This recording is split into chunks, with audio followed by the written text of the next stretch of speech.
खट्टर साहब कोई बड़ी रैली नहीं कर रहे हैं। खट्टर साहब कैसे रैली कर रहे हैं? वहाँ मैरिज होम बुक करा लेते हैं और उसमें 150 लोगों को बुला लेते हैं, उनको संबोधित कर लेते हैं। जिस आदमी को बड़े बड़े मैदानों में, देखिए सुमिति यादव जी ने एक बहुत बड़ी बात कही है, एक बहुत बड़ी बात, 1 मिनट में बता दूं दर्शकों को, शायद उन्होंने, हमारे दर्शकों ने सुना नहीं होगा कि खट्टर साहब अब ऐसी मीटिंग कर रहे हैं कि छोटे छोटे जो बारात घर हैं उन्हें बुक करवाते हैं और 50-40 आदमी इकट्ठे करे अपनी पार्टी के और वहीं पे ताली पिटवा दी। यही कह रहे हैं ना सुमिति यादव? बिल्कुल बिल्कुल, मतलब जिस आदमी को मैदान में रैली करनी चाहिए, रैली नहीं रैला करना चाहिए।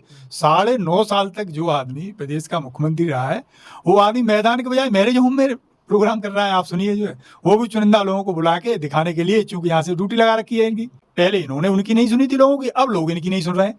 तो चूंकि वो ग्राउंड पे है, वो रिपोर्ट ऐसी थी, बट चूंकि इन्हें अपना वो भी तो दिखाना है कि भाई पार्टी का हम ही हेड हैं, तो इसलिए जबरदस्ती जा रहे हैं। ये एक बड़ी न्यूज है, बिल्कुल ब्रेकिंग न्यूज है। सुमिति यादव जी ने बिल्कुल ब्रेकिंग न्यूज दी है कि पहले ये लोगों की नहीं सुन रहे थे, अब लोग इनकी नहीं सुन रहे हैं। आप समझ तो गए होंगे, पहले किसानों की ये लोग नहीं सुन रहे थे, अब किसान मजदूर कमेरा इनकी नहीं सुनना है। हाँ बिल्कुल सही बात है, आप बिल्कुल सही कह रहे हैं। जो नमस्कार, स्वागत है आपका। मेरा नाम है विपिन बेबाक। देश में 2 बड़े राज्य, जम्मू कश्मीर और हरियाणा, अब दोनों में चुनाव है। हालांकि जम्मू कश्मीर का चुनाव तो अब फाइनल स्टेज में पहुंच चुका है, लेकिन हरियाणा के अंदर राजनीतिक सरगर्मी ज़बरदस्त है, उठापटक जारी है। राहुल गांधी लगातार चुनावी जनसभा कर रहे हैं और जनता का भरपूर प्यार मिल रहा है। बीजेपी भी अपनी तिकड़म भिड़ाने में लगी हुई है। हमारे साथ स्टूडियो में कांग्रेस के वरिष्ठ नेता हैं सुमिति यादव जी। तो स्वागत है साहब। धन्यवाद जी। सुमिति यादव जी, खुशी तो बहुत मिल रही होगी, हरियाणा के अंदर दमदारी दिखती है और फिलहाल दिख भी रही है, और स्थिति जो बड़े बड़े विशेषज्ञ बता रहे हैं वो भी बता रहे हैं कि जी स्थिति बड़ी ठीक ठाक है। कैसे मानते हो? हरियाणा में केवल नेता इलेक्शन नहीं लड़ रहे, हरियाणा की जनता इलेक्शन लड़ रही है। आप ऐसे मान लीजिए चौधरी साहब, जो इन्होंने बेइज्जत किया था, किसानों को बेइज्जत किया, फिर देखो उनके बेटे आर्मी और फौज में जाते हैं, जो है जिसको हम फौज कहते हैं, तो उसके लिए एक ये नई स्कीम ले आए। नई स्कीम ऐसी ले आए कि साहब वो 4 साल बाद रिटायर ही हो जाएंगे। अब वहाँ जाके अमित शाह जी ये कह रहे हैं कि ये अग्निवीरों को हम जो है दोबारा से नौकरी दे देंगे। अरे भाई, दोबारा से आप नौकरी दे दोगे तो ये स्कीम क्यों लाए थे? किसान हो गया, जवान हो गया, अब आ जाइए नौजवान जो है। बेरोजगारी में पूरे हिंदुस्तान में नंबर 1 पे है हरियाणा, और जबकि देश की राजधानी दिल्ली के नज़दीक है। तो वहाँ तो इन्होंने कुछ किया नहीं है। और इसका सबसे जीता जागता नमूना ये है कि 9.5 साल बाद इनको अपना मुख्यमंत्री बदलना पड़ा है। यदि इन्होंने कुछ किया होता तो मुख्यमंत्री को जो है ये कुर्सी से हटाते नहीं, बल्कि मुख्यमंत्री को आगे रख के इलेक्शन लड़ते। तो आप मान लीजिए इनके तो पोस्टर से भी, खट्टर साहब इनके पोस्टर में नहीं है, अब वो कहीं दिखाई नहीं देते हैं। तो ये बुरी हारने जा रहे हैं, और ये हरियाणा की जनता ने मन बना लिया है कि इन्हें सत्ता से बेदखल करना है। हरियाणा की जनता ने मन बना लिया है कि इन्हें सत्ता से बेदखल करना है। सुमिति यादव जी अपनी जगह सही कह रहे हैं, भाई पार्टी का पक्ष तो रखना ही पड़ेगा। तो यादव जी एक बात और बताओ कि अभी हालांकि 1-2 दिन से शांति है, कुमारी शैलजा को लेकर बड़े सवाल हो रहे थे कि कुमारी शैलजा बीजेपी में जा रही हैं, उस वक्त जा रही हैं, सुबह को जा रही हैं, शाम को जा रही हैं, प्रधानमंत्री जी की रैली में घोषणा होगी, जब होगी। अब विराम लग चुका है, ये क्या था? ये अटकलबाजी, इन पे कुछ था तो पब्लिक में बताने के लिए कुछ था नहीं बीजेपी पे, तो ये ढूंढते हैं कि कहीं कुछ ऐसा क्लू मिल जाए कि सामने वाले के घर में हम ये दिखा दें फूट पड़ी है। इन पे अपने पास कुछ नहीं है, ये अपना खुद बता देने जो है। इनकी इतने स्टेट में सरकार है, कहाँ इन्होंने एससी वर्ग को जो मुख्यमंत्री कोई कहीं प्रतिनिधित्व दे रखा हो, आप मुझे बता दो। तो ये अपना घर नहीं देख रहे, दूसरे घर में ताक झाँक कर रहे हैं जो है। तो हर इनकी कोशिश बेनकाब हो रही है। हाँ, हमारी कांग्रेस पार्टी में इतना लोकतंत्र है कि आदमी अपनी बात कह सकता है, तो वही शैलजा जी कह रही थी। और मेरा तो ये मानना है, या मेरा ऐसे मान लीजिए, मेरी ये समझ है जो है कि राजनीति में जब तक आदमी महत्वाकांक्षा नहीं रखेगा वो आगे बढ़ ही नहीं सकता है। तो ये डेमोक्रेसी है, और हमारी डेमोक्रेसी की यही खूबसूरती है कि आदमी अपनी बात को कहे। तो शैलजा जी अपनी बात कह रही थी, बड़े प्लेटफॉर्म पे उनकी बात सुनी गई है और ये उनको ससम्मान जो है मंच शेयर किया है उन्होंने और कह दिया है उन्होंने। बड़े प्लेटफॉर्म पे उनकी बात सुनी गई है। कहीं ना कहीं ऐसा सवाल, घुगली जैसा सवाल सुमित यादव जी बड़ी बड़ी चतुराई के साथ खेल गए।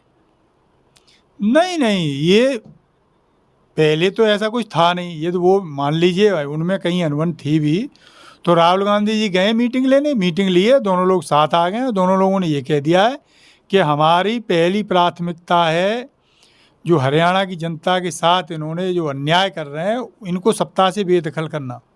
तो ये प्राथमिकता नहीं है कि कौन मुख्यमंत्री बनेगा कौन नहीं बनेगा, हमारी प्राथमिकता ये है कि यहाँ कांग्रेस की सरकार आए, यहाँ जनहितैषी सरकार लेकिन बने। सुमित यादव जी, ये चीज़ तो राहुल गांधी की जब रैली हो रही है उसके दौरान में ये बात हुई है, वरना उससे पहले तो बस सिर्फ और सिर्फ भूपेंद्र हुड्डा। नहीं, वो भूपेंद्र हुड्डा जी एक इसमें कोई शक नहीं है, वहाँ के एक बड़ा चेहरा है जो है, और उसके बाद यदि कोई दूसरा चेहरा है तो ये हमारी बहन है जो है, तो इसमें कोई शक है नहीं। लेकिन वो आपके इस पर आप ऐसे मान लीजिए कि जो लीडिंग रोल में होता है, अब ड्राइवर सीट पे तो एक ही आदमी दिखाई देगा, गाड़ी जब कहीं चल रही है तो ऐसे तो है नहीं कि दो ड्राइवर हो जाएं जो है, तो ड्राइवर सीट पे तो एक ही आदमी रहेगा, पायलट को पायलट तो आप कह सकते हो जो है, लेकिन जो मैन उसमें थे वो नो डाउट जो हुड्डा जी थे, कल भी थे आज भी हैं वो जो है, वो लीड ले रहे हैं वो जो है। लेकिन हाँ, ये कोई तय नहीं हुआ है कि हुड्डा जी ही वो होंगे, ये तो उसके बाद जब रिजल्ट आएगा तब पार्टी की जो क्या कहना चाहिए जो उसकी विधानमंडल दल की बैठक होती है उसके बाद तय किया जाएगा कौन मुख्यमंत्री होगा। तो कोई अब कोई 1% भी शक सुबह नहीं है। अब तो ये कयास भले लगाते रहें बीजेपी वाले कि इनके यहाँ कुछ हो जाए, तो ऐसा अब कहीं कुछ नहीं है, कोई 1% भी कोई गुंजाइश सुमित नहीं। यादव जी, ये जो फिलहाल स्थिति है वो तो है ही, जग जाहिर है, लेकिन एक हरियाणा के अंदर एक चीज़ और देखने को मिल रही है। जो पहलवान बेटी है विनेश फोगाट, वो इलेक्शन लड़ रही है, और इलेक्शन वो क्या लड़ रही है, कहीं ना कहीं लोगों का कहना है कि कांग्रेस को इलेक्शन लड़वा रही है। इसको कैसे देखते हैं? इन्होंने उस बहन का इतना अपमान किया जो है कि हरियाणा की हर माँ और हर बहन और हर नौजवान भाई उसे अपने दिल पे ले गया। यदि ये इतना अपमान नहीं करते तो शायद इनके खिलाफ ऐसा माहौल नहीं बनता। मैं बताऊं, पिछले 15 चुनाव में जो है ये बताया जा रहा है कि वहाँ केवल 3 बार ही कांग्रेस जीती है।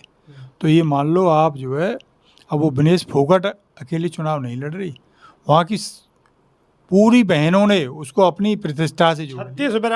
36 बिरादरी की बहनों ने अपनी प्रतिष्ठा से जोड़ लिया है। तो विनेश फोगाट अकेले नहीं लड़ रही, अब तो वो सब लोग विनेश फोगाट बन गए हैं, ये मान लीजिए आप। तो ये बुरी हार हारेंगे, और मेरा तो मानना ये है कि ऐसा ना हो कि ये हमारी बहन जो है सबसे ज़्यादा वोटों से जीते हरियाणा में, एक रिकॉर्ड कायम कर दे। सुमित यादव, आप भी वहाँ पे गए थे, हरियाणा में गए थे चुनाव प्रचार में, कई दिन शायद आप रहे हैं, तो क्या स्थिति देखने को मिली आपको? जो ग्राउंड पे चीज़ें नज़र आई वो पे उस पर ज़रा प्रकाश डालिए। ग्राउंड पे चीज़ तो आप ऐसे मान लीजिए चौधरी साहब कि कुछ सीटें तो ऐसी हैं जहाँ पे ये फाइट में ही नहीं दिखाई दे रहे हैं। मतलब बीजेपी वाले जो है फाइट में भी नहीं लग रहे हैं, ये लग रहा है एक तरफा चुनाव है, लेकिन फिर भी कांग्रेस पार्टी इसको सीरियसली चुनाव को लड़ रही है। और मेरा अपना आकलन ये है कि हो सकता है गुड़गांव की 9 सीटें जो कांग्रेस जीत जाए। तो ज़बरदस्त लहर चल रही है, लोगों ने ये मन बना लिया है कि इन्होंने बहुत दिन तक जो है लोगों की सुनी नहीं है, तो अब इनकी नहीं लोग सुन रहे। ये एक तरफा फैसले होते थे, इनके यहाँ कोई डेमोक्रेसी नहीं है पार्टी में, जो ऊपर से फरमान जारी हो गया। मतलब आप ऐसे मान लीजिए जो है कि खट्टर साहब 9.5 साल तक मुख्यमंत्री रहे, अब उनका पोस्टर पे ऐसे फोटो गायब हो गया है। अच्छा, एक वीडियो भी वायरल हो रही है जिसमें सैनी साहब उस पर बैठे हैं, ट्रैक्टर पे बैठे हैं, और आगे लोग प्रदर्शन कर रहे हैं, काले झंडे दिखा रहे हैं, और उनके ट्रैक्टर और गाड़ी को निकलने नहीं दे रहे हैं। सुरक्षाकर्मी बड़ी मेहनत करके उन्हें कहीं ना कहीं पार निकलवा रहे हैं। तो जब एक मुख्यमंत्री का इतना विरोध है, किसान इतना विरोध कर रहे हैं, तो स्थिति क्या होगी? स्थिति तो ये है कि खट्टर साहब कोई बड़ी रैली नहीं कर रहे हैं। खट्टर साहब कैसे रैली कर रहे हैं? वहाँ मैरिज होम बुक करा लेते हैं और उसमें 150 लोगों को बुला लेते हैं, उनको संबोधित कर लेते हैं। जिस आदमी को बड़े बड़े मैदानों में, देखिए सुमित यादव जी ने बड़े मैदान एक में बहुत करनी बड़ी बात चाहिए कही है, एक बहुत बड़ी बात। 1 मिनट में बता दूं दर्शकों को, शायद उन्होंने, हमारे दर्शकों ने सुना नहीं होगा कि खट्टर साहब अब ऐसी मीटिंग कर रहे हैं कि छोटे छोटे जो बारात घर हैं उन्हें बुक करवाते हैं और वहाँ 50-40 आदमी इकट्ठे करें अपनी पार्टी के और वहीं पे ताली पिटवा दी। यही कह रहे हैं ना सुमित यादव? बिल्कुल बिल्कुल, मतलब जिस आदमी को मैदान में रैली करनी चाहिए, रैली नहीं रैला करना चाहिए। 9.5 साल तक जो आदमी प्रदेश का मुख्यमंत्री रहा है, वो आदमी मैदान के बजाय मैरिज होम में प्रोग्राम कर रहा है। आप सुनिए, जो है वो भी चुनिंदा लोगों को बुला के दिखाने के लिए, चूंकि यहाँ से ड्यूटी लगा रखी है इनकी। अब कहीं केंद्र सरकार वाली कुर्सी भी खतरे में न पड़ जाए तो वो फॉर्मेलिटी कर रहे हैं। केंद्र सरकार वाली कौन सी कुर्सी की बात कर रहे हैं आप? वो भी जरा प्रकाश डालो उस पर। भाई आप ऐसे मान लीजिए, इनको केंद्र सरकार ने बुला लिया है, क्योंकि ये कहते हैं कि मैं मोटरसाइकिल चलाता था, मोदी जी पीछे बैठते थे। तो अब चूंकि वो पब्लिक में इतना विरोध हो गया है कि वो बुलाना पड़ गया इनको वहाँ से। तो भारत सरकार ने जो इन्हें क्या कहना चाहिए, जहाँ एडजस्ट कर रखा है, उन्हें वो डर है कि ऐसा ना हो कि यहाँ से भी हम बेदखल हो जाएं। तो ये अपनी बचाए रखने के लिए अब ये, मैं तो यही कहूँगा, फॉर्मेलिटी निभा रहे हैं ये हरियाणा में। इन पर कुछ नहीं हो रहा है, न लोग इन्हें सुनने आ रहे हैं, न लोग इनको सुनना चाह रहे हैं। तो इनकी खटारा सरकार से जो है अब हरियाणा की जनता ने मन बना लिया है, बिल्कुल निजात पाना चाह रही है। निजात पाना चाह रही है जनता। सुमित यादव जी का स्पष्ट तौर पर कहना है कि अब जनता निजात चाहती है। सुमित यादव जी, एक चीज़ और बीजेपी में चल रही है, जो अंदरूनी सुरसुरी जो बोल देते हैं, जिसको सुरसुरी चल रही है कि बीजेपी के अध्यक्ष पद का चुनाव होना है और आरएसएस ने संजय जोशी का नाम फाइनल कर दिया है। संजय जोशी या वसुंधरा राजे सिंधिया। अब दोनों ही नाम ऐसे हैं कि दोनों जोड़ी को पसंद नहीं है, दोनों ही नाम पसंद नहीं है। अब ऐसी असमंजस की स्थिति है। अब इसमें बात यहाँ तक पहुँच गई है कि गृह मंत्री जी नहीं चाहते कि संजय जोशी बने, ना मोदी जी चाहते कि संजय जोशी बने, और वसुंधरा राजे बने ये भी नहीं चाहते, क्योंकि 36 का आंकड़ा है, दोनों ही जगह 36 का आंकड़ा है। अब अंदरूनी खबर ये सूत्रों के हवाले से यहाँ तक आई है कि हरियाणा का मुख्यमंत्री बनाने के लिए भी तैयारी चल चुकी हैं वसुंधरा राजे सिंधिया की, कि भाई उधर मत जाओ, चाहे तुम्हें मंत्री मुख्यमंत्री बनाना पड़े, लेकिन बिल्कुल सामने मत आओ टक्कर पे। ऐसा है साहब, इनकी बहुत चल गई, आरएसएस ने बहुत झेल लिया इनको जो है। अब ये आरएसएस का भी एक लिटमस टेस्ट होने जा रहा है। अब तक तो ये सब छाती पीट पीट के कहते थे मैं भी आरएसएस से हूँ, मैं भी आरएसएस से हूँ। अब यहाँ पता लग जाएगा कि ये आरएसएस की मानते हैं या आरएसएस इनकी मानती है। ये टेस्ट होने जा रहा है।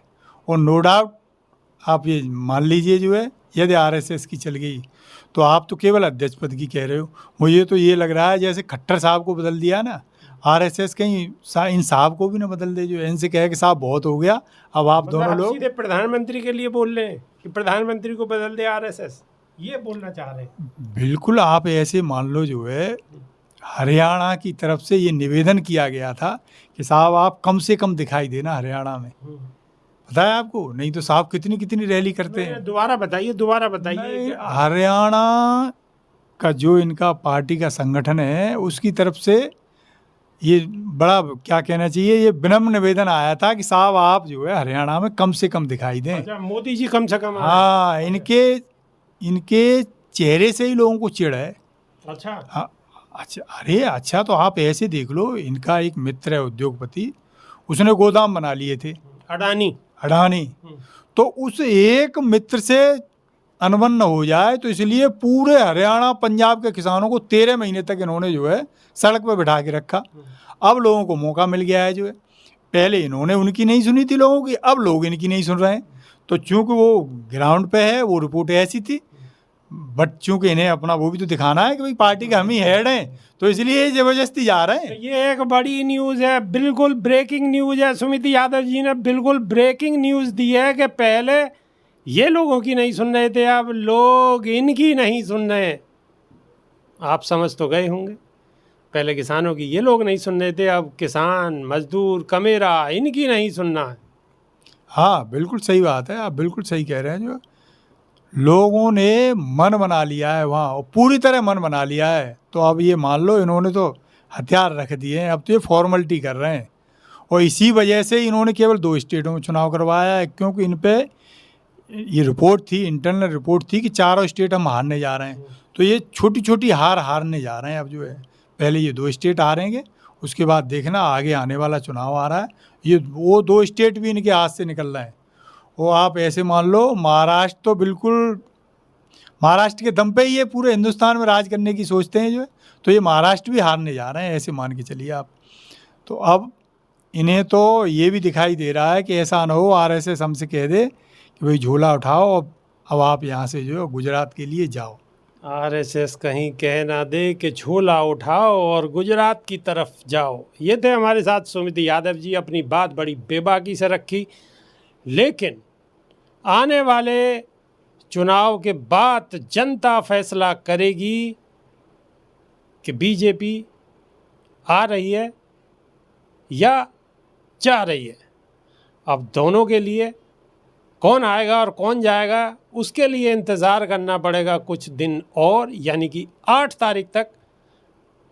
तो देखते रहिए और सुनते रहिए देसी देख, बिगर ब्रेक, बगैर लाग लपेट, बिल्कुल देसी अंदाज में। बहुत बहुत धन्यवाद, नमस्कार।